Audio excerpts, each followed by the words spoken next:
I've noticed a trend with Mascot horror that could actually be a major risk later on down the line, and I want to talk about that today.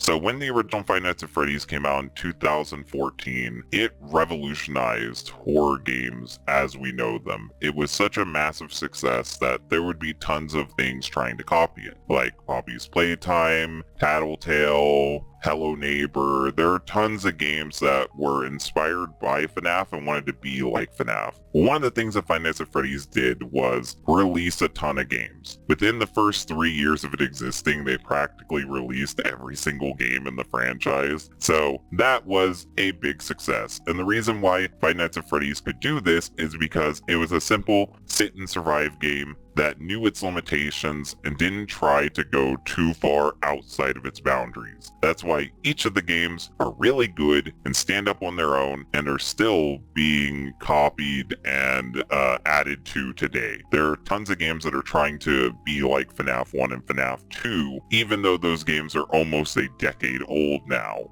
The problem is with the imitators. So with Bendy and the Ink Machine, it decided instead of releasing a bunch of games at once, it would release chapters. But that's kind of bad because then people expect like a bunch of releases for a game over and over and over again. And I think the main reason why this is done is to gain the algorithm on YouTube, because these games live and breathe off of YouTube. So if a game has multiple releases a year and comes out 4 years, that means that it's always in the algorithm and their stuff will always trend. People will always know about their game. They will always be able to sell merch, and they will always be on everyone's mind. When this happened with the original Bendy and the Ink Machine, it was kind of forgivable though, because there was one set story that Bendy wanted to tell, and it told that story. Then it would be years before we got a Bendy 2. So Bendy wasn't that bad. But when it comes to Poppy, Poppy decided to do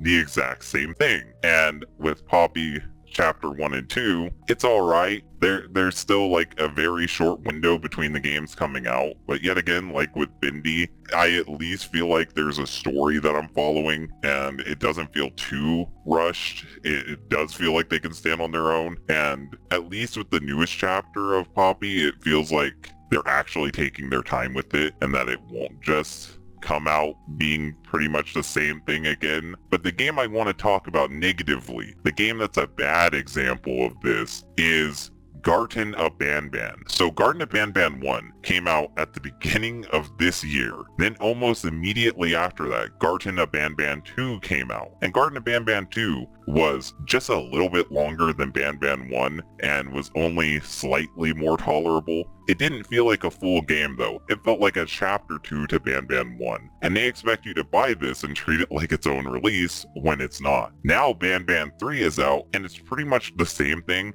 I hear that there's better storytelling and better gameplay. We'll be talking about that later. But for right now, the only thing that matters is that these games are coming out and they're being treated as their own standalone releases when they're not. Banban is a chapter 1, 2, 3 game. It's not 3 individual games. Getting an hour's worth of gameplay is not what a good game is. These games don't stand on their own. They don't have fun gameplay. The storyline is half-baked, and it just doesn't feel like a full product, a full release. And they're already doing Banban 4. It's teased in Banban 3. So in 1 year, we're getting 4 games, and they don't even feel like one game. This is a trend I could see being really dangerous for this genre, and I think that people should not take influence from Banban. Don't sell your merch before the game's out. Don't focus on the creepy lore and Easter eggs.